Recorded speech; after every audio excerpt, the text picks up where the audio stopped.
রাসূলুল্লাহ সাল্লাল্লাহু আলাইহি ওয়াসাল্লাম বলেছেন, জাহান্নামের উদ্বোধন করা হবে তিনজন মানুষকে দিয়ে। প্রথম ব্যক্তি হচ্ছে একজন শহীদ, তাকে ডেকে আনা হবে। কি করেছো সারা জীবনে? সে বলবে, আমি আল্লাহ আমার পুরো জীবনটাই তোমার পথে দিয়ে দিয়েছি।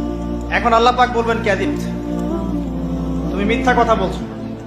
তুমি এই কারণে যুদ্ধে গিয়েছিলে যাতে মানুষ তোমাকে বড় বীর বলে, তুমি আমাকে সন্তুষ্ট করার জন্য যাওনি, আজকে জাহান্নামে যাও।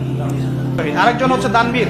কি করেছো? সারা জীবন প্রচুর দান খয়রাত করেছে আল্লাহ পাক বলবেন, কাযিব, মিথ্যা কথা বলছো। এই কারণে দান করেছিলে যাতে মানুষ তোমাকে অনেক বড় দানবীর বলে। তৃতীয় ব্যক্তি, সে আমাদের মতো একজন আলেম, কারি, হাফেজ, মাওলানা সাহেব। কি করেছো সারা জীবন? আল্লাহ ইলম অর্জন করেছি, আমল করেছি, মানুষকে দাওয়াত দিয়েছি। আল্লাহ বলবেন, কাযিব, মিথ্যা কথা বলছো। এই কারণে করেছো যাতে মানুষ তোমাকে বড় আলেম বলে, বড় শায়েখ বলে, তুমি এই কাজ করেছো, আজকে জাহান্নামে যাও।